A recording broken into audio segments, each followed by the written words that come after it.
નમસ્કાર દર્શક મિત્રો, આપના લોકપ્રિય કાર્યક્રમ મહામંથનમાં આપનું સ્વાગત છે. હું છું સુદાન ગઢવી. મિત્રો, ઇતિહાસ અને પૌરાણિક વાતો લઈને આજે રવિવારે આપણે આવ્યા છીએ. શું કામ ખબર છે? આપણી ભાવિ પેઢી માટે, આપણી ભાવિ પેઢીને ખબર પડે કે આપણો ઇતિહાસ શું છે, આપણા વડવાઓ શું હતી, આપણી ખાનદાની શું હતી, અને એ જવાબદારી, સંસ્કૃતિ બચાવવાની જવાબદારી પણ આપણી છે સાહેબ. આજે દિવસે ને દિવસે સંસ્કૃતિનું પતન થઈ રહ્યું છે, ત્યારે આજે આપણે મહામંથન કરીશું. શું છે મા પદ્માવતીની શૌર્યગાથા મારી સાથે. આજે આપણે ઇતિહાસનું મહામંથન આપણી પરંપરા અને ઇતિહાસના એક એવા પૂજનીય પાત્ર ઉપર કરવાના છે, જેમની ગણના માતા તરીકે, શૌર્ય અને સંસ્કારના પ્રતીક તરીકે થાય છે. આજે આપણે આપણા પૂજનીય શ્રદ્ધેય મા પદ્માવતીની શક્તિ, સૌંદર્ય, વીરતા, પતિવ્રતા અને રાજ્ય નિષ્ઠાના વિવિધ પાસા વિશે ચર્ચા કરીશું. 13મી સદીમાં થયેલ મા પદ્માવતી સિંહલ ભૂમિના પુત્રી અને ચિત્તોડના મહારાણી. તે સમયે તેઓ સૌંદર્યના પર્યાય હતા. તેમના સૌંદર્ય અંગેના કાવ્યો પણ લખાયા, પણ તેઓ તેમના વીરત્વ અને સ્ત્રી મર્યાદાના પ્રતીક બન્યા.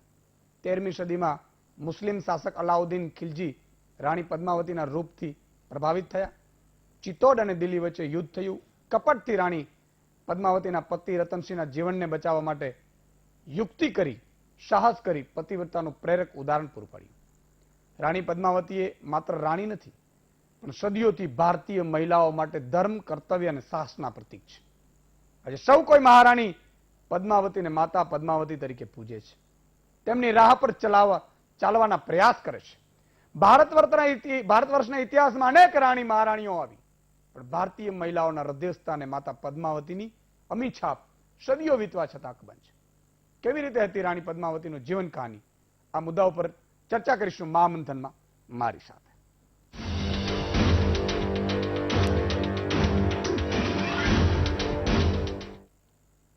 મિત્રો, જ્યારે વાત કરવી છે, કેટલાક ફિલ્મમાં જે દ્રશ્યો અને એનો વિરોધ થયો હતો, સમગ્ર ભારતના ક્ષત્રિય સમાજે વિરોધ કર્યો છે. ક્ષત્રિય સમાજની સાથે સાથે આખું ભારત કે જે આ ઇતિહાસને જાણતું હતું, જે ઇતિહાસને સમજતું હતું, એમણે પણ કેટલાક મુદ્દાઓને લઈને જે તે વખતે ફિલ્મનો વિરોધ પણ કરેલો. પછી પદ્માવતીમાંથી પદ્માવત થઈ. પરંતુ સાહેબ, વીટીવીની એ ફરજ બને છે કે આપણા ઇતિહાસને આપણે જાણીએ, પીછાણીએ. અને એટલું નહીં, આ મા પદ્માવતી કોણ હતા સાહેબ? તો વિચાર કરજો, ક્ષત્રિય ધર્મ શું છે?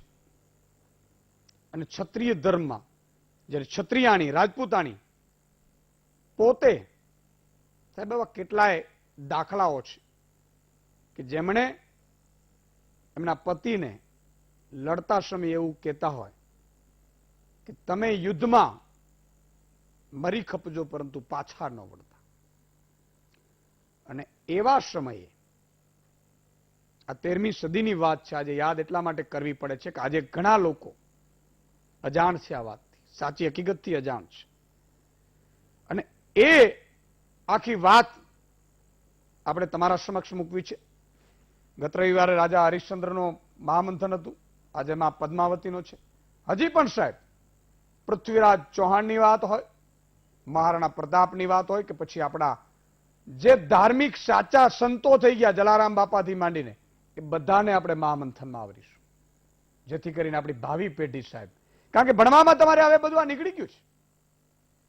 કોઈ અંગ્રેજી બે શબ્દો બોલી લેવાથી ઇતિહાસ નથી સચવાતું. અને સાહેબ, તમે વિચાર કરજો, ભાવિ પેઢી ને જો ભાંગવી હોય, ભારતને આપણે તોડવું હોય, તો આપણી સંસ્કૃતિ ખતમ થાય, ઇતિહાસ ખતમ થાય, તો આપણું ભાવિ વિઝન પણ ખતમ થઈ જાય. આજે સંયુક્ત ફેમિલીના જે કુટુંબો છે તૂટી રહ્યા છે, આપણે એ દિશા તરફ જઈ જ રહ્યા છીએ. પણ એની વચ્ચે કેટલીક બાબત, માન લો કે આ મા પદ્માવતીની કોઈ શૌર્યગાથા કોઈ દીકરી બહેન સાંભળશે, સમજશે, તો ફરીથી કદાચ એનામાં પણ મા પદ્માવતી જેવું જનૂન આવે. મિત્રો, આજે જોહાર શબ્દનો ઉપયોગ તમે કદાચ સાંભળ્યો હશે, પણ ખબર નહીં હોય જોહાર એટલે શું. જ્યારે સાહેબ પોતે પતિ મૃત્યુ પામ્યો છે અને ફરીથી આ પદ્માવતી માં પદ્માવતી અને બીજી 16,000 સ્ત્રીઓએ ગૌમુખમાં સ્નાન કરી, કુંડ કરી, એમાં અગ્નિ પેટાવીને એમાં જીવતા સળગી જાય ને આને જોહર કહેવાય. આ વાત છે. એટલે આ તમામ મુદ્દાઓ પર ચર્ચા કરવા માટે આપણી સાથે 6 મહાનુભાવો જોડાયા છે. કાંદબરી દેવી જાડેજા રાણી સાહેબા રાજકોટથી જોડાયા છે. રાજ શેખાવતસિંહ રાષ્ટ્રીય ઉપાધ્યક્ષ કરણી સેના, સ્નેહાસિંહ ક્ષત્રિય સામાજિક કાર્યકર, કરણસિંહ ચાવડા પ્રમુખ ક્ષત્રિય સભા, ડોક્ટર રણજીત વાંક લોક સાહિત્યકાર, અરુણભાઈ વાઘેલા ઇતિહાસવિદ. તમામ 6 મહાનુભાવો આપણી સાથે જોડાઈ ચૂક્યા છે. મિત્રો, સમજવાની કોશિશ એ કરીશું કે ખરેખર માં પદ્માવતીની વાત શું હતી, કહાની શું છે અને કઈ રીતે એને આજે આપણે યાદ કરવા પડે છે, શું કામ કરવા પડે છે. કેટલીક બાબતો હું તમને મહાનુભાવો પણ કહેશે, પણ હું પણ કહી દઉં કે રાજા રતનસિંહ જ્યારે શરૂઆતમાં તમને ખબર તો માં સીતાના ને સ્વયંવર રચાતા હતા, એમ માં પદ્માવતીનું સ્વયંવર રચાયું હતું અને એમાં ચિત્તોડના રાજા રાવલ રતનસિંહ એ સ્વયંવરમાં જીત મેળવી અને રાણી પદ્માવતીને વર્યા હતા. આખી ઘટના ઇતિહાસકારો પણ આપણી સાથે છે, મહાનુભાવો પણ છે, એની પાસેથી જાણવાની કોશિશ કરીશું. શરૂઆત કરીશું કાદંબરી દેવી જાડેજાથી. કાદંબરીબેન, જે રીતે રાણી પદ્માવતીને યાદ કરવાના છે, આજે પણ એ રાણી પદ્માવતી માને બધી ક્ષત્રિયો તો ઠીક, બધા વર્ણ પૂજનીય તરીકે ગણે છે. શું કહેશો? પહેલા તો હું આપને બધાને એક ઇતિહાસનું જે હકીકત છે કે એ મહારાણી મેવાડના મહારાણી હતા અને મહારાણા રતનસિંહજી મેવાડના જે મહારાજા હતા, મહારાણા હતા, એમના ધર્મપત્ની હતા. પિક્ચરોનું જે આપણને ગલત ચિત્રણ કરવામાં જે ઇતિહાસનું થઈ જાય છે એ ભૂલ હું પહેલા સુધારીશ કે મહારાણીનું નામ પદ્માવતી કે પદ્માવત હતું જ નહીં, એમનું સાચું નામ પદ્મની હતું. એ महारानी पद्मनी हता.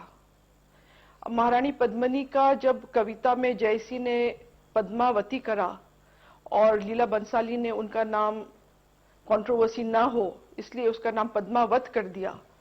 सो इससे जो इतिहास का जो चित्रण नई पीढ़ी को मिलता है वो गलत मिलता है. सो पाए से ही हमारे से गलती हो जाती है इतिहास में, इसलिए इतिहास सही इतिहास किसी को पता नहीं रहता है. वैसे भी इतिहास की जो हकीकत होती है वो किताबों में बंद रह के रह जाती है. हमारी पुस्तकों में, हमारे स्कूलों में किसी में भी सच्चा इतिहास किसी को भी बताया नहीं जाता, किसी को पता ही नहीं होता है, क्योंकि इतिहासकार भी अपने ढंग से उसका चित्रण करके प्रस्तुत करते हैं. फैक्ट्स जो होते हैं वो फैक्ट्स बताने वाले बहुत कम लोग रह गए. बिल्कुल बिल्कुल, तो फैक्ट्स पे भी थोड़ी बात करिए आप. पुंगल देश की थी, वो देश नहीं था, वो प्रांत था, वो एक प्रांत था राजस्थान का ही, पर पुस्तक में से पुंगल को अभ्रंश करके सिंघल कर दिया, सिंघल प्रांत को ठेठ श्रीलंका में पहुंचा दिया. तो इस तरह से इतिहास का गलत चित्रण हो जाता है और गलत चित्रण होने के बाद नई पीढ़ी को पता ही नहीं रहता है. आजकल पूरा भारत ये समझता है कि महारानी पद्मनी श्रीलंका की थी. महारानी पद्मनी श्रीलंका की नहीं थी. महारानी पद्मनी पुंगल प्रदेश राजस्थान का ही है, बीकानेर डिस्ट्रिक्ट में है. वहां की पुत्री थी जिनका विवाह मेवाड़ के महाराणा के साथ हुआ था. उसके बाद जैसे इतिहास अब आप लोग जानते ही हैं कि अलाउद्दीन खिलजी ने आक्रमण करा था मेवाड़ के ऊपर और 8 महीने तक उसने अपना शिविर कैंप वहां पे रखा था चित्तौड़गढ़ के नीचे, और वो फतेह करना चाहता था चित्तौड़गढ़ को, क्योंकि चित्तौड़ राजस्थान का ऐसा प्रांत है कि जहां से it is a gateway to Gujarat. वो इसी तरह से आक्रमणकारी आते थे सिंध से, काबुल कंधार से, और राजस्थान राजपुताना को फतेह करके भारत में प्रवेश करते थे. बिल्कुल. उनको रोकने के लिए यह जो जंग होती थी, उस जंग में कितने क्षत्रिय कितने राजा, कितने महाराजा लोग अपना बलिदान देते थे उनको रोकने के लिए। तो यह भी एक वही लड़ाई थी जो चित्तौड़गढ़ में हुई, और चित्तौड़गढ़ में एक शाखा नहीं 3 शाखाएं हुई हैं। 3 बार महिलाओं ने जौहर करे हैं, 16,000 महिलाओं ने जौहर करा। फिर हुमायूं के टाइम में 1500 में फिर कितनी क्षत्रियाणियों ने जौहर करा। फिर अकबर के टाइम पे भी जौहर हुआ। तो ये इतिहास में तो ये जो गाथा है कुर्बानी की और अपने शौर्य की, ये तो हमेशा भारत में रही है, और ये भारत में उसकी संस्कृति से उत्पन्न होती है। जो हमारी जो उज्जवल संस्कृति है, उससे ये चरित्र निर्माण होता है कि हम इस हद तक का बलिदान कर सकते हैं। बिल्कुल, बहुत अच्छी तरह से आपने बताया। બીજા મહાનુભાવ ભાવ તરફ રાજ શેખાવતજી છે। શેખાવતજી, જે રીતે માં પદ્માવતીને આપણે યાદ એટલા માટે કરવું છે કે સાચી હકીકત લોકો સુધી પહોંચે। જી, માં પદ્માવતી ચિત્તોડ મહારાજા રાવલ રતનસિંહજીના ધર્મપત્ની હતા, એ આપણે સૌ જાણીએ છીએ। પણ આ બધી વસ્તુ આપણા સામે ક્યારે આવી? માં પદ્માવતનું ચિત્રણ આપણા સામે ક્યારે આવ્યું? જ્યારે 2-3 વર્ષ પહેલા ભણસાલી એક પિક્ચર રિલીઝ કરવાની તૈયારી કરી, અને એમાં ઇતિહાસની ચેડા થઈ હોય એવું આપણે સૌને ધ્યાનમાં આવ્યું, ને એનો વિરોધ આપણે સૌએ મળીને કર્યું। એ વખતે માં પદ્માવતનું જે પાત્ર છે એ વિશે આખા ભારત દેશના લોકોએ જાણ્યું। મારું મંતવ્ય એક જ છે કે આ જે ઇતિહાસ વિશે જે આપણે જે એપિસોડની શરૂઆત કરી છે એ બહુ સરસ મજાની વાત છે। કેમ કે આપણી જે યુવા પેઢી છે એ લોકોને સાચો ઇતિહાસ ખબર જ નથી, અને આ ફિલ્મ ઇન્ડસ્ટ્રીઝના માધ્યમથી આ લોકો આપણા ઇતિહાસને તોડી મરોડીને પ્રસ્તુત કરી રહ્યા છે। એટલે બહુ સરસ મજાનું કાર્ય આપ કરી રહ્યા છો। હું એક વસ્તુ કહેવા માંગુ છું કે જે મહારાણી પદ્માવતી હતી એ બલિદાનનું પ્રતીક હતી। સ્વાભિમાનની રક્ષા માટે 16,000 સ્ત્રીઓની સાથે જોહર કર્યું હતું। હવે જોહર, સાકા અને સતી પ્રથા, આ 3 વસ્તુઓમાં ઘણું બધું કન્ફ્યુઝન લોકોને છે। હું એ ક્લિયર કરવા માંગુ છું। જોહર એટલે પતિના જીવતે જે મહિલાઓ અગ્નિ સંસ્કાર કરે જીવતી, કાં તો જલ સંસ્કાર, જોહરના આપણે ઘણા બધા બિલકુલ, જલ સંસ્કાર, જલ જોહર પણ છે, અગ્નિ જોહર પણ છે। પણ એ નોબત ક્યારે આવે છે? જ્યારે દુશ્મનથી આપણે ઘેરાઈ જઈએ છીએ, એ વખતે હાર સુનિશ્ચિત છે, પણ જે આપણા વીર જે પતિ છે એમને ચિંતા મુક્ત કરવા માટે એ જે મહિલાઓ હતી એ 16 શ્રૃંગાર સજી અને પતિઓને સાકા માટે તૈયાર કરતી હતી। કેસરીઓ ધારણ કરી પતિ જે હતા એ લડવા માટે તૈયાર થતા હતા, અને એમ જીવતા જીવ આ લોકો જોહર કરતા હતા, તાકી જે પતિ છે એ લડી અને જો વીર ગતિ પણ પ્રાપ્ત થાય, એટલે છેલ્લે હદ સુધી લડી શકે એ માટે તૈયાર કરતા। એટલે જોહર એ એક પતિને જીવતે જીવ જે જોહર કરવાનું હોય એને આપણે કહી શકીએ। પણ જો સાકા જે એક એવી વસ્તુ છે કે જેમાં માણસ કેસરીઓ ધારણ કરી અને મેક્સિમમ નુકસાન પહોંચાડવા માટે દુશ્મન માટે લડવા ઉતરે છે, એ આપણે સાકા રીતે સમજી શકીએ। અને સતી એટલે પતિના દેહાંત પછી 16 શ્રૃંગાર સજી અને જે પત્ની એમના પતિને ખોળામાં લઈને ચિતા પર બેસે એ સતી કહેવાય। એટલે આ વસ્તુ આપના માધ્યમથી લોકો સુધી પહોંચાડવી જરૂરી, એટલે મેં આ વસ્તુ આપ સૌને બતાવી। પણ આજે માં પદ્માવતીની જે આખી હિસ્ટ્રી છે એમાં જે બલિદાનનું પ્રતીક માં પદ્માવતી છે એ આપણે ના ભૂલી શકીએ। અને આ ક્ષત્રિય સમાજને ભેગું કરવાનું જો કોઈ કાર્ય કર્યું હોય તો આ માં પદ્માવતીને હું કોટી કોટી વંદન કરું છું કે આ પદ્માવત ફિલ્મના લીધે આજે મારું ક્ષત્રિય સમાજ, મારો રાજપૂત સમાજ આખા ભારત દેશમાં એક થઈ ગયું છે। પણ આ જે ઇતિહાસ છે એ ઇતિહાસ ગૌરવાન્વિત છે, બલિદાનનું પ્રતીક છે। માં પદ્માવતીએ 16,000 સ્ત્રીઓના સાથે પોતાના અસ્તિત્વને બચાવવા માટે, મહિલાના અસ્તિત્વને બચાવવા માટે જોહર કર્યું, એ આપણા માટે બહુ ગૌરવની વાત કહેવાય। બિલકુલ મિત્રો, થોડીક જ્યારે આવું કાર્યક્રમ હોય ને ઇતિહાસ પૌરાણિક, એટલે હું હંમેશા ધ્યાન રાખું છું કે એમાં થોડું શૌર્ય છે એ પણ હોવું જોઈએ. એટલે લોક સાહિત્યકાર રણજીતભાઈને કહીશ કે એ એમની ચિતામાં વાત કરે કે જ્યાં ખરેખર ઇતિહાસ આપણા છે. 70 ખાન ને 72 ઉમરાઓ, 72 2 સીટ કેમ વધારે છે સાહેબ? 70 ખાન 72 ઉમરાઓ 2 સીટ વધારે પૂછવામાં આવ્યું, 2 સીટ કેમ વધારે છે? ત્યારે જવાબ આપે છે કારણ કે 2 ગુણ છે ક્ષત્રિયોમાં, એટલા માટે 2 સીટ વધારે છે. એ કયા ગુણ સાહેબ? તો માથા વગરનો ધડ લડી શકે, કોઈને તાકાત નથી સાહેબ કે જેનો ધડ કપાઈ ચૂક્યો હોય અને યુદ્ધના મેદાનમાં લડી શકાતું હોય ને, એની વાત છે. અને એવો જ એક જયારે પદ્માવતીની જયારે વાત નીકળી ને સાહેબ, ત્યારે ચૌહાણ રાજપૂત સેનાપતિ ગોરા અને એનો 15 વર્ષની ભત્રી બાદલે જે યોજનાઓ બનાવી હતી એમાં ગોરાનો સર કપાઈ જાય છે અને ગોરો છે એ સાહેબ એનો ધડ લડે છે. આ વાત છે, ધડ લડે સાહેબ. એ તમે ભાતીજી મહારાજમાં સાંભળતા હશો. બધાનો મુદ્દાઓ લેશું. જી રણજીતભાઈ. માથું કપાઈ ગયા પછી ધડ લડે એ દુનિયાના માણસોને કદાચ અચંબો લાગે, એ સ્વાભાવિક છે. પણ ભારત વર્ષના ક્ષત્રિયો માટે એ સહેજ પણ અચંબાની વાત નથી. કારણ કે દુનિયાના માણસો એ અહીંયાથી જીવતા હશે, પોતાના મગજથી જીવતા હશે, પણ ભારત વર્ષના ક્ષત્રિયો એ તો અહીંયાથી જીવે છે, હૃદયથી અને દિલથી જીવે છે. એટલે માથું કપાઈ ગયા પછી જેનું હૃદય દિલ સલામત છે ને, એનું માથું કપાઈ ગયા પછી એનું ધડ લડે, એ સ્વાભાવિક છે. અને આ ક્ષત્રિયોના ગુણધર્મ છે. ક્ષત વિક્ષત થઈ ગયેલો હોય એનો જે તારણહાર હોય એ ક્ષત્રિય, જેના જીવનમાં એક પણ ક્ષતિ કહેતા દાગ ન હોય એ ક્ષત્રિય, અને જેના જીવનના વિકાસની કોઈ ક્ષિતિજ ન હોય એ ક્ષત્રિય. એવા ક્ષત્રિયોની અર્ધાંગીની એટલે રાજપૂતાણી ક્ષત્રિયાણી, એના માટે તો એટલા બધા દુહાઓ અને છંદો એ લખાયા છે. આ જાતિગત ગુણો હોય છે ઈશુદાનભાઈ. ઉતરેણ નનામત ચિત્ર મહાવત જે ગજ શીશ ચડ્યો જ ચડ્યો, મરડાય નહીં મૃતિકા ઘટકો, જેને ખુંભજ ઘાટ ઘડ્યો જ ઘડ્યો, બદલાય નહીં બુટ્ટ બિલોરી તણો, જેને જન્મ થતા જ જડ્યો જ જડ્યો, દિલ સોચ કવિ દલપત કહે, જેને જાતિ સ્વભાવ પડ્યો જ પડ્યો. આ એનો જાતિ સ્વભાવ હોય છે, આ એને જન્મથી શીખવાડવામાં આવે છે.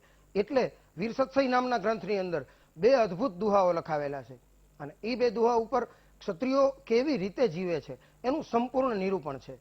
કે મેં બલિહારી રાણીયા ભ્રણ શિખાવણ ભાવ. આ બાળકમાં આવતું ક્યાંથી હશે? મેં બલિહારી રાણીયા ભ્રણ શિખાવણ ભાવ. કેવું? તો કે નાળ વાઢણ રી છુરી અને ઝપટે ઝલિયા સાવ.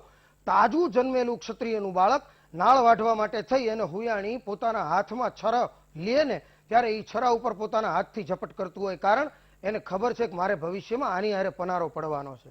એમ દીકરી માટે આવો જ એક દુહો લખાયેલો છે કે મેં બલિહારી રાણીયા જે સાચા ગર્ભ શીખાય, જાયા હંદે તાપણે ને હરખે ધી દ્રગલાય.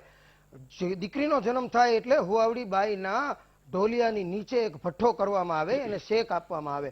એ શેકની આગની જ્વાળાઓ ઉપર નવજાત જન્મેલી ક્ષત્રિયની બાલિકા એ પોતાના હાથથી ઝપટ મારતી હોય, કારણ કે એને ખબર છે કે એક વખત મારો પતિ જ્યારે વીરગતિને પ્રાપ્ત થશે ને ત્યારે મારે આવા જ અગ્નિકુંડમાં મારા પોતાના જીવનનું બલિદાન આપવાનું છે. એટલે એ એના લોહીના સંસ્કારો પોતાના જન્મથી જ દેખાતા હોય છે. બિલકુલ, બહુ જ સાચી વાત કરી. કરણસિંહજી ચાવડા આપણી સાથે છે. સૌ પ્રથમ તો ઈશુદાનભાઈ ગઢવી અને વીટીવી ગુજરાતીને હું હૃદયપૂર્વકના આપે મહામંથનની શરૂઆતમાં વાત કરી એમ કે ઐતિહાસિક જે પુસ્તકો હતા અથવા અભ્યાસક્રમના જે પુસ્તકો છે, આઝાદી પછી ક્રમશઃ આપણે જાણીએ છીએ કે એમાં કોનો ઇતિહાસ ભણાવવામાં આવી રહ્યો છે.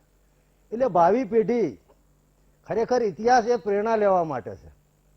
તો એવા આ પ્રેરણાના જે સ્ત્રોતો હોય એ આ પુરુષો, આપણા વીરો વિરંગનાઓ એ ફરીથી આપે પુનઃ જીવિત કરી અને એમના જે ગુણો છે અનેક, એને લોકો સમક્ષ, પ્રજા સમક્ષ, ભાવિ પેઢી સમક્ષ મૂકવાનો જે પ્રયત્ન કર્યો છે એ ખૂબ સરાહનીય અને અભિનંદનને પાત્ર છે. એટલે આપને અભિનંદન. મારા પુરાગામી વક્તાઓએ વાત કરી, રાજકોટથી રાણી સાહેબાએ વાત કરી એ પ્રમાણે, અન્ય વક્તાઓએ વાત કરી, વાઘભાઈએ વાત કરી એ પ્રમાણે કે એમનું સાચું નામ એ પદ્મિની હતું. પણ આપ જાણો છો કે 2018માં જે વિવાદ થયો આ ફિલ્મને લઈને, અને આ ફક્ત ક્ષત્રિય સમાજની જ વાત નહોતી, આ વાત સમગ્ર ભારતવાસીઓની હતી. બરોબર છે. કારણ કે ઇતિહાસ તો ભારત દેશનો ઇતિહાસ કહેવાય છે, કોઈ ક્ષત્રિયોનો ઇતિહાસ તો એનો એક ભાગ છે. એટલે જે મહાપુરુષો હોય, વીરાંગણાઓ હોય, વીરો હોય, આવા અદભુત પાત્રો હોય એ સમગ્ર દેશના હોય, સમગ્ર પ્રજાના પ્રેરણા સૂત્રો હોય.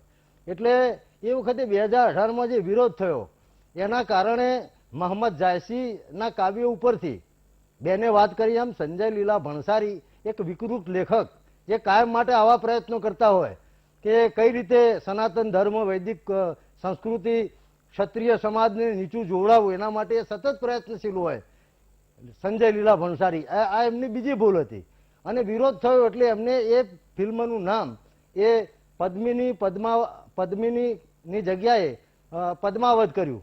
એટલે એ વિવાદને કારણે ભાઈ શેખાતજીએ વાત કરી એમ કે સમગ્ર ભારતનો ક્ષત્રિય, સમગ્ર ભારતની પ્રજા એ એક થઈને એનો જબરદસ્ત વિરોધ કરેલો.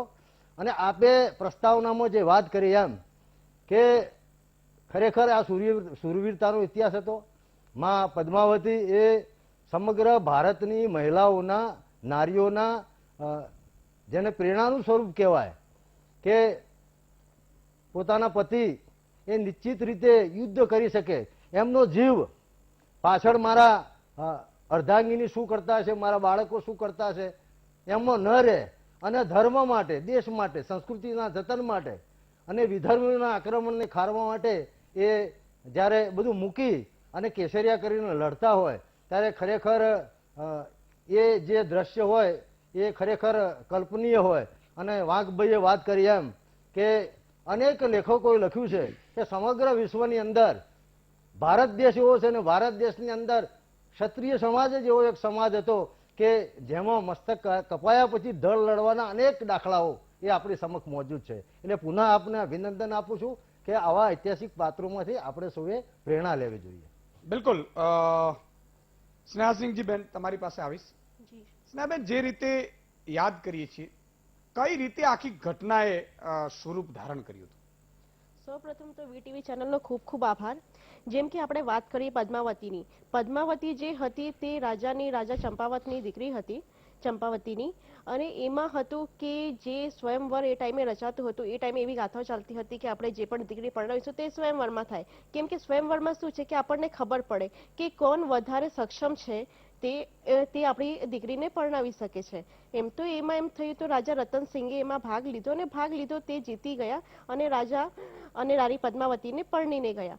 પણ જેમાં આપણે વાત છે કે આજે જે વાત થાય છે કે રાણી પદ્માવતી અને જે રીતે સંજય લીલા ભંસાલી આપણને બતાવી રહ્યા છે મૂવીમાં કે ઘુમર આવી રીતે થતું હતું, રાણી પદ્માવતી આમ કરતી તેમ કરતી હતી. આપણે આને જો વિરોધ પ્રદર્શન જે કર્યું છે તે ફક્ત ને ફક્ત આ માટે કર્યું છે કેમ કે અમે નથી ઈચ્છતા કે જે અમારી જે પેઢી છે, જે આવનારી જે પેઢી છે તે આ મૂવી જોવે અને એ મૂવી એને જોઈને આવી રીતે આમ વર્તાવ કરે. કેમ કે અમને ખબર છે કે અમારો ઇતિહાસ શું રહ્યો છે. સંજય લીલા ભંસાલી કે કોઈ પણ એવો માણસ નથી જે અમારો ઇતિહાસ બદલી શકે છે. કેમ કે અમને ગર્વ છે કે અમે ક્યારે ક્ષત્રિય, ક્યારે કોઈની સામે આવ્યા નથી, પરપુરુષની સામે આવ્યા નથી. પણ સંજય લીલા ભંસાલી કંઈક પૈસા કમાવા માટે અમારી સાથે જે મજાક જે કર્યો છે, જે અમારે સ્વાભિમાન માટે જે મજાક કર્યો છે, અમારે સ્વાભિમાન એને મજાક બતાવીને બતાવ્યો છે ઇન્ડિયામાં કે બીજી કન્ટ્રીઓમાં. અમે નથી ઈચ્છતા કે અમારા ઉપર ક્યારે અમારી આન બાન શાનથી કોઈ પણ રમી શકે કે પછી સંજય લીલા ભંસાલી હોય કે કોઈ પણ હોય. કેમ કે સંજય લીલા ભંસાલીને એ વસ્તુ નથી ખબર છે કે જે જોહર છે તે જોહર શું છે. સૌપ્રથમ સંજય લીલા ભંસાલીમાં એટલી તાકાત નથી કે તે જોહર કરી શકે છે. તે રાણી પદ્માવતી અમારી માતાએ જે જોહર કર્યું તેનું અપમાન કરી નાખ્યું. એટલે માટે અમે એમને વિનંતી કરી હતી કે એ વસ્તુ કાઢે. ફરી જે પણ થયું તે કાઢ્યું એ ખરી, પણ અમે નથી ઈચ્છતા કે એવી બધું બતાવે. અને આજે અમે સમક્ષ થયા છે એ બતાવવા માટે કે અમારો જે ઇતિહાસ છે તે શું છે. સૌપ્રથમ ખબર પડવી જોઈએ આવનારી પેઢીને અને જે હાલમાં જે પેઢી છે કે શું છે. તો રાણી પદ્માવતી પોતાનું સ્વાભિમાન બચાવવા માટે, પોતાની આન બાન શાન બચાવવા માટે તેને જોહર વ્રત કર્યું હતું. અને ફક્ત ને ફક્ત એવું નથી કે રાણી પદ્માવતી કર્યું, રાણી પદ્માવતી પોતાની સાથે 16,000 સ્ત્રીઓને લઈને કર્યું. હા, એમાં સૌપ્રથમ જે જોહર કુંડ હતું એમાં પહેલા એમને બલિદાન આપ્યું, પછી 16,000 સ્ત્રીઓ આપ્યું. અને એમાં 100 કાસ્ટની બધી સર્વ સમાજની મહિલાઓ હતી જેમને જોહર કર્યું છે. કેમ કે એ લોકો નથી ઈચ્છતા હતા કે કોઈ પણ પરપુરુષ આવે અને એમને જોઈ શકે. એ કેવા પ્રમાણે એમ છે કે આપણી આન બાન શાનને બચાવવા માટે તેમને જોહર કર્યું છે. અને એ આન બાન શાન આજ સુધી ચાલતી આવી છે. જેમ કે સંજય લીલા ભંસાલી એમ બતાવી દીધું કે ભાઈ રાણી પદ્માવતી ઘુમર કરતી હતી, તો આવનારી પેઢીમાં એ છે કે જે આજે જે રિયાલિટી છે તે રિયાલિટી ક્યાં બતાવવામાં આવતું જ નથી કે શું રિયાલિટી છે. એ રિયાલિટી બતાવવા માટે આપણે અહીં આવ્યા છીએ. બિલકુલ. એક વાત સમજવાની મિત્રો આપણે બધાએ જરૂર છે કે આજે આપણે 13મી સદીની વાત છે. શું કામ આજે મહામંથનમાં આપણે યાદ કરવું પડે છે? સાહેબ, જે લોકો આ દેશ માટે, ધરોહર માટે, સંસ્કૃતિ માટે જેને બલિદાનો આપ્યા છે ને, યાદ એને કરાતા હોય. માય કાંગલાઓને યાદ ન કરાય. તમે વિચાર કરજો, આજે પણ ઘણા નેતાઓ થઈ ગયા છે માય કાંગલાઓ કે પક્ષ કે પાર્ટીના સીમિત રહી જાય છે, ત્યારે ધિકાર કરવું પડે છે કે એ લોકોની પોતાની ખાનદાનીને યાદ કરે ને, વડવાઓને યાદ કરે ને તો ખબર પડે કે જિંદગી કઈ રીતે જીવાતી હોય છે. સાહેબ, સાચાને સાચું કહેવાની આજે તાકાત નથી કોઈને. માય કાંગલાઓ બની ગયા છે નેતા, ત્યારે આવી ધરોહરને જગાડવી બહુ જરૂર છે. પક્ષ પાર્ટીઓ આવશે ને જશે, સરકારો આવશે ને જશે, પણ જે તમે ધરોહરમાં સાચું નહીં કહી શકો, તમે સત્ય નહીં કહી શકો, તમારી ભાવિ પેઢી છે ને એ તમને ક્યારે માફ નહીં કરે. આ વાત છે. થોડુંક ઇતિહાસ ઉપર પણ નજર કરી લઈએ. અરુણભાઈ વાઘેલા ઇતિહાસવિદ આપણી સાથે જોડાયા છે. અરુણભાઈ, રાણી પદ્માવતીની જે વાત છે, ઇતિહાસ ઉપર પણ થોડી નજર કરીએ. ઈશુદાનભાઈ, આભાર. એટલો સરસ વિષય તમે પસંદ કરી અને મહામંથન કરી રહ્યા છો. આમ તો થરલી તમારું મહામંથન એ ખરેખર મહામંથન નહીં સમુદ્ર મંથન હોય છે, અને એમાંથી કંઈક નવનીત એ ગુજરાતી સમાજને હંમેશા મળતું રહ્યું છે. તમારી ભૂમિકામાં એક બહુ સરસ વાત કરી કે આપણે ઇતિહાસને ક્યાં યાદ કરવો પડે છે. તો ઇતિહાસને યાદ કરવાનું મને એમ લાગે કે સૌથી અગત્યનું કોઈ કારણ હોય તો એ છે કે આપણો વર્તમાન નબળો છે, અને વર્તમાન નબળો છે એટલા માટે આપણે ભૂતકાળ તરફ આપણે દ્રષ્ટિ કરવી પડે છે. અમે એક ઉપમા પણ આપીએ છીએ ઇતિહાસમાં કે આપણો જે વર્તમાન છે એ સાપ જેવો છે, અને એની સામે એક નોળિયાની જેમ આપણે લડવાનું હોય છે. અને નોળિયો જ્યારે સાપ સામે લડતા લડતા થાકી જાય છે ત્યારે નોળવેલ સૂંઘે છે, અને નોળવેલ સૂંઘી અને ડબલ તાકાત સાથે પેલા સાપ સાથે લડે છે. એમ એટલે આ ભૂતકાળ જે છે એ માનવ સમાજ માટે એક નોળવેલ સમાન છે કે જેમાંથી આપણને કંઈક જીવન જીવવા માટેની કંઈક ઉર્જા મળે છે, કંઈક આપણને એનર્જી મળે છે. પદ્મિનીની જે વાત કરી હમણાં મહારાણી સાહેબાએ બહુ સરસ વાત કરી કે આ પદ્માવત જે નામ છે એ રાજસ્થાનના ઇતિહાસમાં ચાલતું નથી. રાજસ્થાનના ઇતિહાસમાં રાણી પદ્મિની તરીકે આ મહારાણી એ ઓળખાતા હતા. આખી ઘટના એ મૂળ 13મી સદીનો ઉત્તરાર્ધ અને 14મી સદીની શરૂઆતમાં બનેલી આ ઘટના છે. 1303ની સાલમાં મેં અહીંયા તારીખ પણ લખેલી છે. એ ઓગસ્ટ મહિનામાં 25 ઓગસ્ટ 1303ના રોજ મહારાણી પદ્માવતીએ એ અલાઉદ્દીન ખિલજીના ત્રાસથી બચવા માટે એમણે પોતાની જે મહિલાઓ છે, પોતાની સાથેની જે સ્ત્રીઓ હતી, એ હજારોની સંખ્યામાં એમણે આ જોહર કર્યું હતું. અલાઉદ્દીન ખિલજી એ માત્ર 20 જ વર્ષ એને હિન્દુસ્તાન અને દિલ્હી સલ્તનત ઉપર રાજ કર્યું. 1296ની સાલમાં એ દિલ્હીનો સુલતાન બન્યો અને 1316ની સાલમાં એનું અવસાન થયું. પોતાના સગા કાકા જલાલુદ્દીન ખિલજીને મારી અને એ પોતે સત્તા ઉપર આવ્યો. એનું સપનું હતું કે મારે સિકંદર સાની બનવું છે. સિકંદર સાની એટલે એ જમાનામાં એક તખલ્લુસ હતું, એક પદવી હતી કે એ દરેક એક મોટો સામ્રાજ્યવાદી જે માણસ હોય છે, રાજા હોય છે, એની પોતાની ઈચ્છા હોય છે કે પોતાને આ ઉપાધિ મળે એમ. અને એને પ્રાપ્ત કરવા માટે એને એક સામ્રાજ્યવાદી દ્રષ્ટિકોણથી આ ચિત્તોડ ઉપર આક્રમણ કરવા માટેનું નક્કી કર્યું. એનું એક બીજું કારણ આપણું ગુજરાત પણ છે. આપણું ગુજરાત જે છે હંમેશા બધા માટે એક આકર્ષણનું કેન્દ્ર રાખ્યું છે. કે ગુજરાતના જે બંદરો છે, દરિયાકાંઠો છે, જ્યાં માલની અવર જવર, આર્થિક બધા જે વ્યવહારો કરવા માટે ગુજરાત જે છે બહુ મહત્વનું સ્થળ હતું. અને એની વચ્ચે દિલ્હીથી ગુજરાતની વચ્ચે સુરત હોય કે ખંભાત હોય એની વચ્ચે આ ચિત્તોડ આવતું હતું. અને એનો કિલ્લો એ બહુ મજબૂત ગણાતો હતો, અને તેના જે રાણાઓ હતા, ખાસ કરીને રાજપૂતો જે હતા, એ પોતાના શૌર્ય અને પરાક્રમ માટે જાણીતા હતા. એટલે જ્યાં સુધી ચિત્તોડને કબજે ના કરવામાં આવે ત્યાં સુધી ગુજરાત સુધી અને બીજી રીતે આગળ ના વધી શકાય. અને એમાં એક જે કારણ ઉમેરાયું એ આ મહારાણી પદ્મિનીનું કારણ ઉમેરાયું કે એમનું જે આખું સૌંદર્ય હતું એ સૌંદર્યની જે વાતો છે ઉડતી ઉડતી અલાઉદ્દીન ખિલજી સુધી પહોંચી અને એમણે આ મહારાણીને પ્રાપ્ત કરવા માટે ચિત્તોડ ઉપર એમણે હુમલો કર્યો. તો આખી ઘટના જે છે એ 1303 એટલે કે 14મી સદીના પ્રારંભમાં બનેલી આ આખી એક ઘટના હતી. એમ અને પછી તો ઘણી બધી હમણાં મહારાણી સાહેબાએ પણ સરસ વાત કરી, મોહમ્મદ જાયસી, એને આપણે સંપૂર્ણ દોષ દેવાની પણ જરૂર નથી, કારણ કે એનો જે આખો ઇતિહાસ છે એ ઇતિહાસમાં સત્યાંશ ઘણો બધો છે. એમ થોડુંક કલ્પનાની બાબતો હોઈ શકે, પણ એને જે આખી વાતો લખી છે એને આધારે ઇતિહાસકારોએ પોતાના ઇતિહાસ લખ્યા છે. દાખલા તરીકે મુનિ જીનવિજયજી હોય, રાજસ્થાનનો ઇતિહાસ લખનાર કર્નલ ટોડ હોય, આ બધાએ જે પોતાના ઇતિહાસો લખ્યા છે એ મોહમ્મદ જાયસી અને એમના જે સમકાલીન બધા જે લેખકો હતા એ લેખકોના આધારે એમણે આ આખો ઇતિહાસ એમણે લખેલો છે. એટલે આવું એક પાત્ર, અને રાણા જે રતનસિંહ છે એને કંટ્રોલમાં કરવા માટે એના ઉપર એ હુમલો કરે છે. અને આ આખી જે લડાઈ હતી ઇમ્બેલેન્સ લડાઈ હતી. એમ ઇમ્બેલેન્સ લડાઈ ઇન ધ સેન્સ કે ત્યાં જે મુસ્લિમ આખા જે સૈનિકો હતા એની સંખ્યા પણ મોટી હતી, એમની પાસે ટેકનોલોજી જે હતી એ પણ રાજપૂતો કરતા વધારે સારી ટેકનોલોજી હતી, એમનું સંખ્યાબળ પણ વધારે હતું. પણ તેમ છતાં આ ચિત્તોડનો જે અભેદ અને દુર્ગમ જે કિલ્લો હતો જેને જીતવો અઘરો બન્યો હતો એ કિલ્લાને 8 મહિના સુધી આ રાજપૂતો અને રાણા રતનસિંહ એમને બચાવ્યો હતો. તમે તમારી ભૂમિકામાં હમણાં 2 પાત્રો સરસ વાત કરી, કારણ કે ઇતિહાસમાં મુખ્ય પાત્રો તો હોય છે પણ એની સાથે સપોર્ટિવ જે પાત્રો હોય છે એની પણ એક મોટી એક ભૂમિકા હોય છે. ગોરા બાદલ, એના પરથી એક આખું ચરિત્ર પણ લખાયું છે, ગોરા બાદલ ચરિત્ર.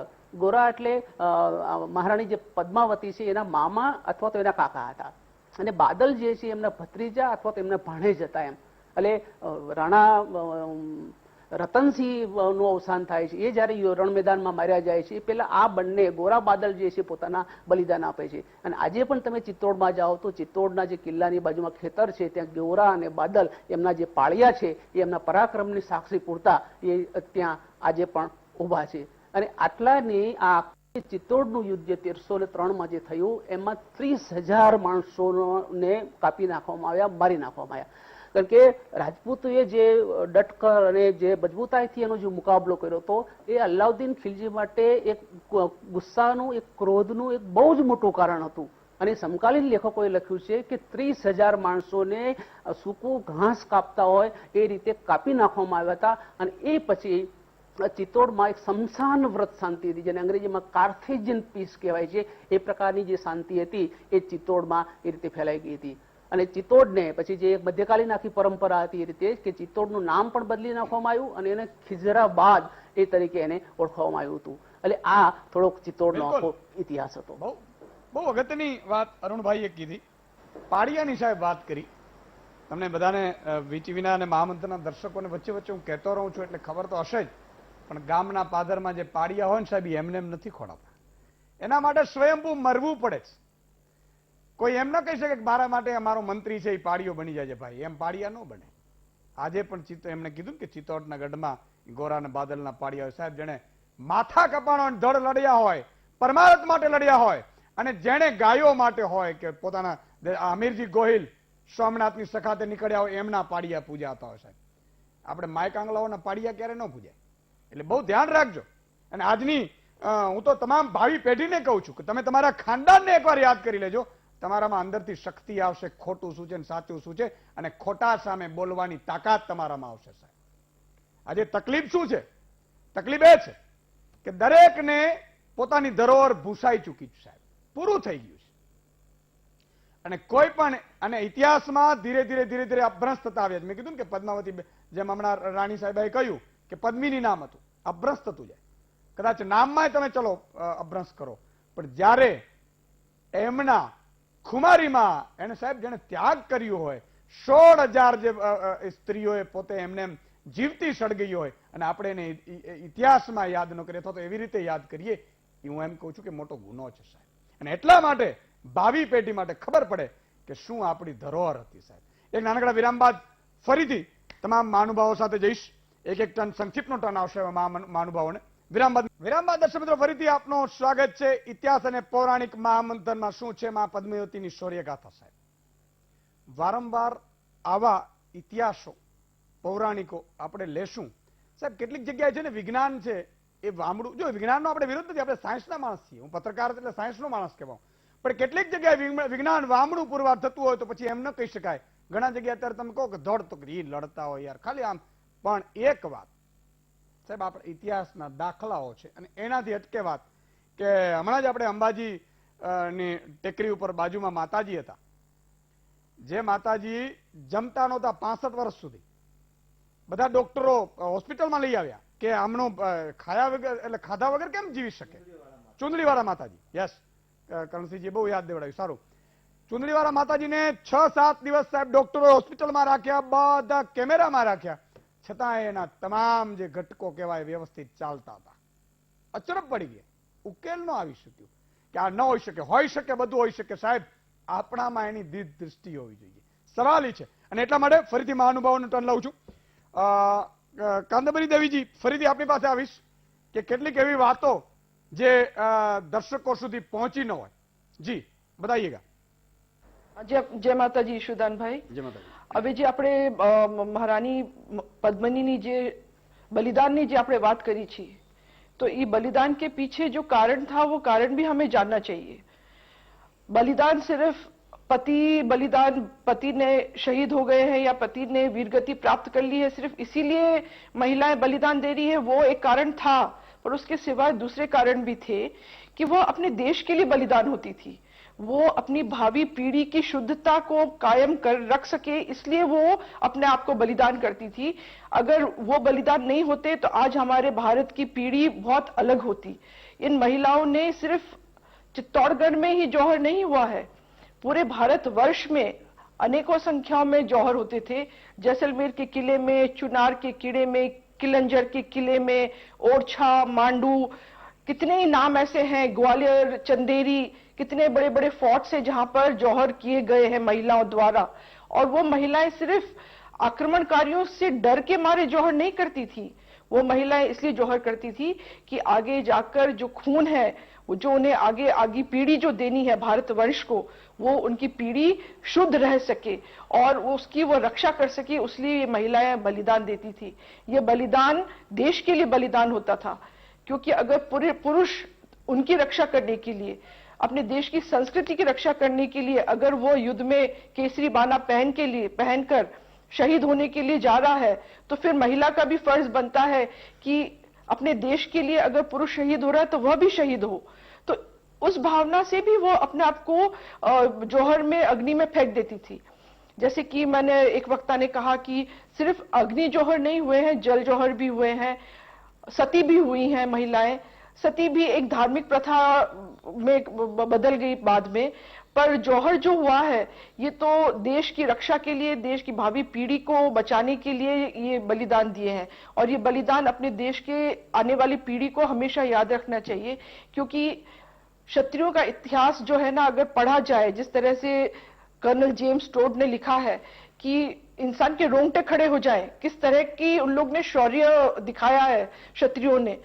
तो जिस तरह का शौर्य महारानी पद्मिनी ने भी जो दिखाया कि 16,000 महिलाओं के साथ अग्नि में कूद जाना, ये बहुत छोटी बात नहीं है. इसके लिए बहुत ही शौर्य की और वीरता का प्रतीक अपन को बनना पड़ता है. अंदर चरित्र अपना ऐसा होना चाहिए जो कि पहले की महिलाओं में था, तब जाके ये ताकत अपन को मिलती है.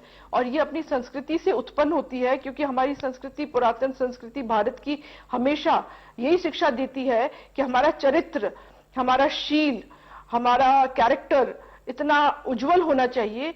और ये देखकर बाहर के विदेशी लोग ये सोचते थे कि भारत में ऐसा क्या है कि यहाँ के लोगों में ये चीजें हैं, इतना इन लोगों में शौर्य है कि ये लोग कट मर जाते हैं अपने देश के लिए. तो ये उत्सुकता हमेशा आक्रमणकारियों में हमेशा रही है. धन दौलत तो एक चीज थी, यहाँ का गौवंश, यहाँ का शौर्य गाथाएं, ये सब सुन सुन के वो हमारे भारत देश में आते थे. और जब भारत देश में आते थे और जब वो देखते थे कि यहाँ पे जैसे आप कह रहे हैं कि माथे कट जाते थे और धड़ रड़ते थे, तो ये वो क्या ताकत थी जिसकी वजह से वो ये करते थे. ये ताकत उन्हें महिलाओं से मिलती थी, क्योंकि महिलाएं जो अपना खून, अपना जो शुद्धता रखती थी, उस चारित्र से जो वंश उत्पन्न होता था, वो वंश जो हमारे भारत वंश में होता था, बड़े बड़े महर्षि, बड़े बड़े ऋषि, बड़े बड़े राजा महाराजा, बड़े बड़े त्यागी पुरुष, बड़े बड़े चिंतक जो भारत देश ने दिए हैं. क्योंकि अभी पूरी दुनिया में क्या है कि कोई भी चीज का चित्रण जो होता है ना, वो विदेशी विचारधारा के द्वारा किया जाता है. उसको कभी भी हिंदू संस्कृति को ध्यान में रखकर या एशियन फिलॉसफी को ध्यान में रखकर उसका विचारधारा नहीं की जाती। हमेशा हम कोई भी चीज होती है हम उसको वेस्टर्न फिलॉसफी से जोड़कर हम उसका चित्रण करते हैं, पर हम ये भूल जाते हैं कि हमारा जो उज्जवल संस्कृति है, उसको कृषि कहिए कि आप उसको अध्यात्म कहिए कि आप उसको शौर्य कहिए कि राजपूतों का अपना उज्जवल इतिहास कहिए, जो भी चीज है हमारे भारत में, वो सब चीज की जो नींव है वो नींव महिलाओं के अंदर ही होती थी और उस नींव को बचाने के लिए महिलाएं अपने आप को बलिदान कर देती थी। बिल्कुल बहुत साची बात करी मित्रों। इतिहास એવું કહે છે, ઇતિહાસમાં લખેલું। और चित्तौड़गढ़ का जो इतिहास जो जी पूरा कर दीजिए वाक्य, कोई बात नहीं। और इतिहास तो गवाह है, इतिहास में कोई झूठ बात नहीं है। इतिहास गवाह है, जो शौर्य गाथाएं जो राजपूतों की है वो ऐसी शौर्य गाथाएं पूरी दुनिया में कहीं पर भी नहीं। बिल्कुल बिल्कुल। राज शेखावत जी संक्षिप्त में। मां पद्मावती का इतिहास क्यों बना? क्योंकि मां पद्मावती ने अपनी अस्मिता को बचाने के लिए जौहर किया, 16,000 स्त्रियों के साथ जौहर किया। वो चाहती तो और भी कई तरीकों से अपने आप को खत्म कर सकती थी, बलिदान कर सकती थी, किंतु उन्होंने उन आक्रांताओं से अपने शरीर का एक भी भाग टच न हो, इसलिए उन लोगों ने इतना बड़ा बलिदान दिया।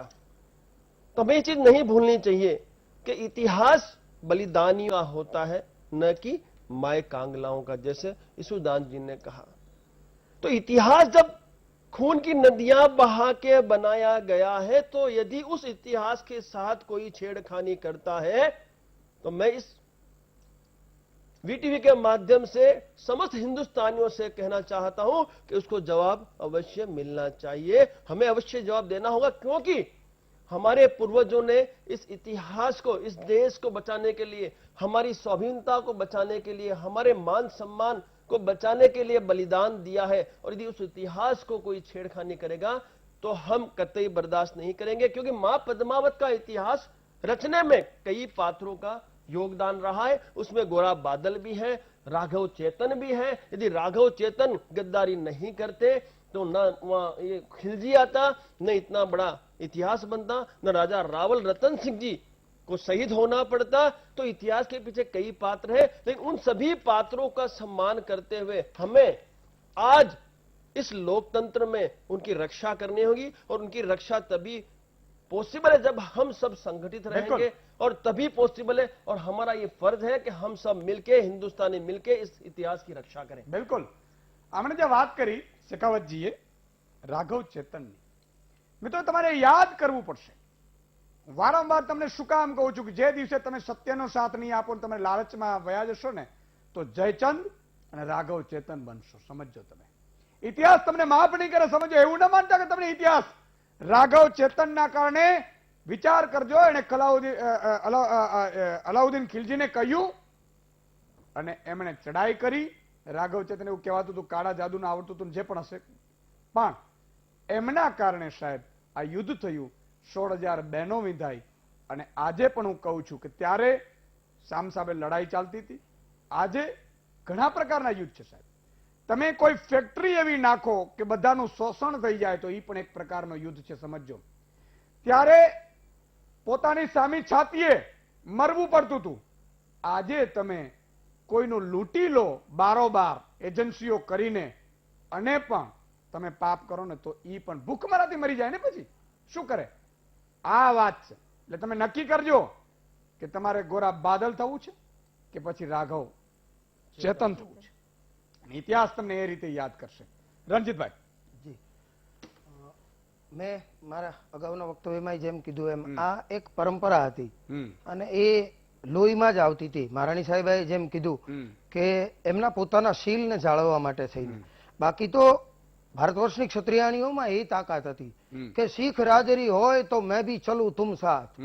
પુરુષ જયારે યુદ્ધમાં જતો હોય ત્યારે પત્ની એની અર્ધાંગના, એની ધર્મચારિણી, એને એવું કહેતી હોય કે શીખ રાજરી હોય તો મેં ભી ચલું તુમ સાથ, ફિર દુશ્મન ભી દેખ લે મેરે દો દો હાથ। દુશ્મનને એ ખબર પડે કે રાજપૂતાણીની તાકાત શું હોય। ધીંગાણે જતા પોતાના પતિને, પોતાના પિયુને, પોતાના ભરથારને એ ક્ષત્રિયાણી એવું કહી શકતી હોય કે મરજો અને કા મારજો, પીવું પીઠમાં દેજો લગાર, નકર મારી સાહેલી મેણા મારશે કે આ તો કાયર નરની નાર, કંથા રણમે જાય કે અને ભાગી નાયો જો શેણ, તો થારી બાહના ગ્રહીશા પછી તું ભા ને મું ભેણ, કંથા રણમે જાય કે અને ભાગીને કુળમાં લજા, પણ તારી ઝોળી આવે ત્રબકતી, વામે મરદા કેરી મજા. તો આ શિક્ષણ, આ સંસ્કાર એ આવતા હતા ક્યાંથી?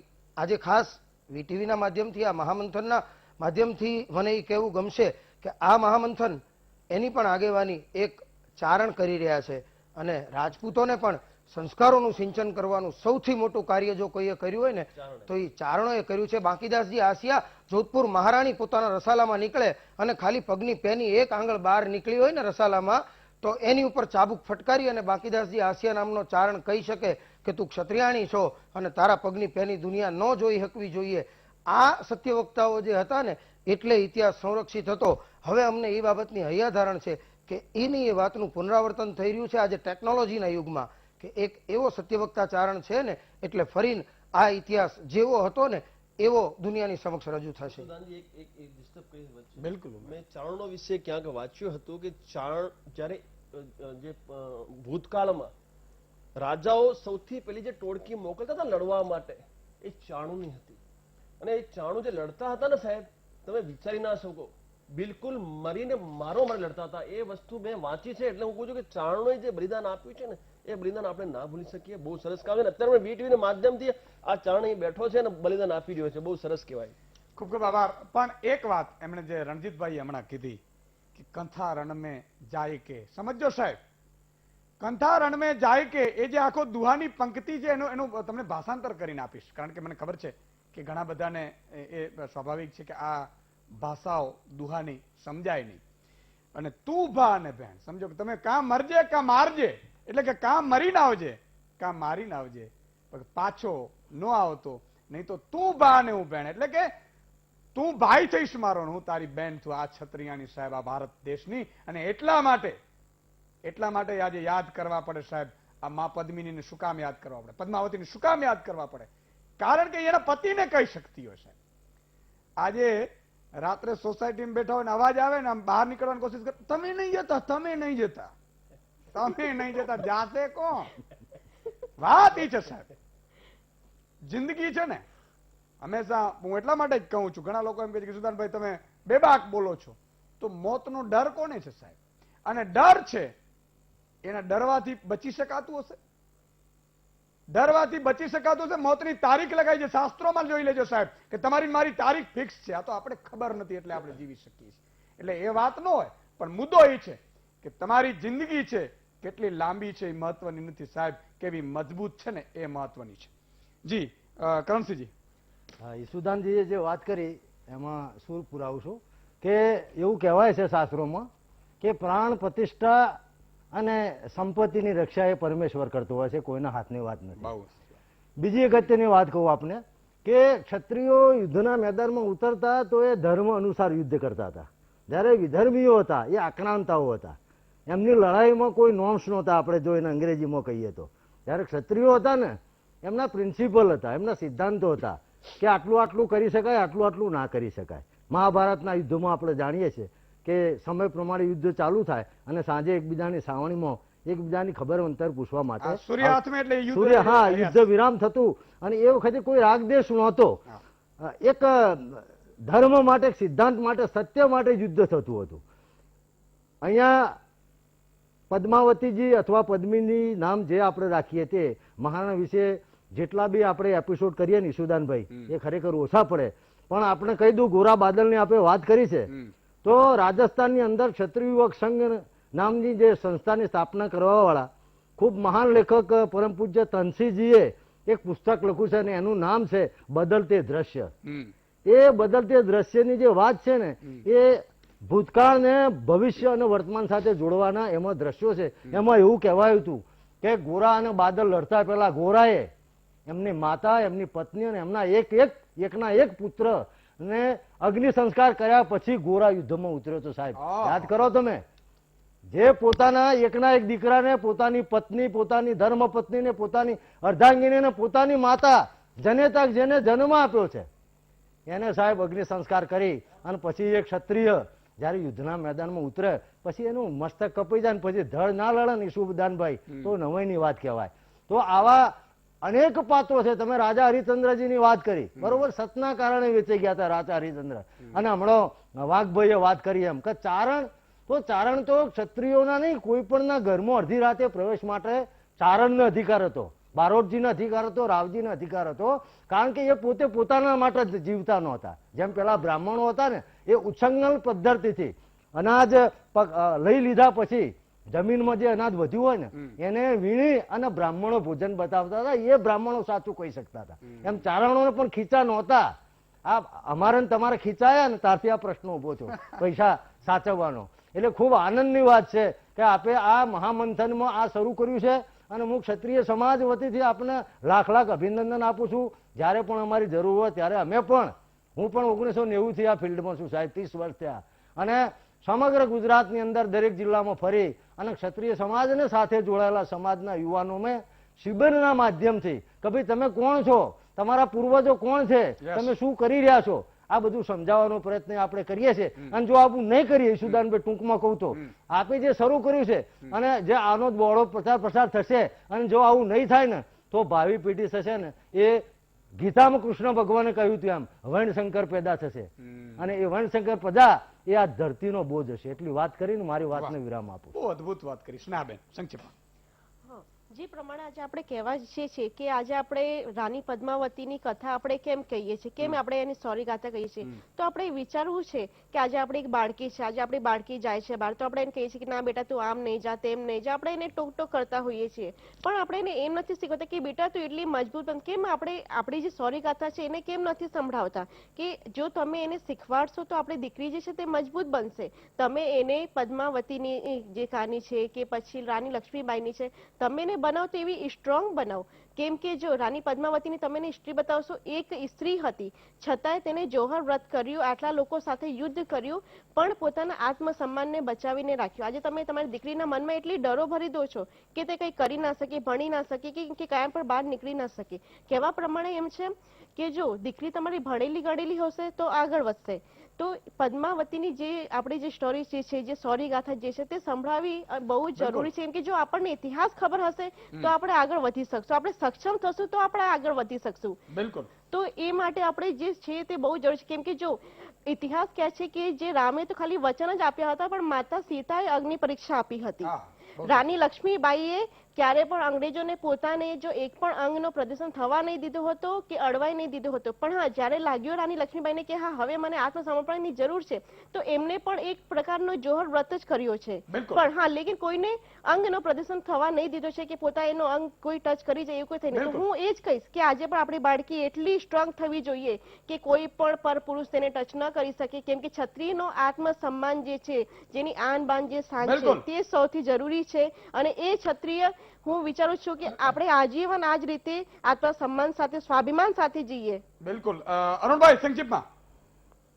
તમે જે વાત કરી એમાં ચારણોની શૌર્ય ગાથા બધી વાત કરી, પણ મારે બહુ સરસ વાત કહી છે, તમને ગમશે કે બ્રિટિશ કાળમાં જ્યારે નવી ન્યાય વ્યવસ્થા આવી એ પછી પણ અંગ્રેજો ચારણોની જે જુબાની છે એને સૌથી મહત્વની માનતા હતા. એમ કે ચારણ કોઈ મુદ્દા પર જુબાની આપે ત્યારે ડાહપણનો છેલ્લો શબ્દ ગણાતો હતો એમ. અને એ જ જે કામ છે તમે પણ કરી રહ્યા છો. અને આના સમાપન રૂપે હું એક સરસ એક કવિતા સંભળાવું છું આપણે વીટીવીના દર્શકોને, તમને ગમશે બધાને. સુરજીત પાત્રી નામના એક પંજાબી કવિ હતા, એમણે ઇતિહાસ માટે બહુ સરસ લખ્યું છે. સુરજીત પાત્રી કહે છે કે ઇતિહાસ તો હર પીढ़ी लिखेगी, इतिहास तो हर पीढ़ी लिखेगी, बार बार पेश होंगे मुर्दे जिंदों की अदालत में, बार बार पेश होंगे मुर्दे जिंदों की अदालत में, समय की कोई आखिरी अदालत नहीं होती और इतिहास कभी आखिरी बार नहीं लिखा जाता है. क्या बात है, वाह.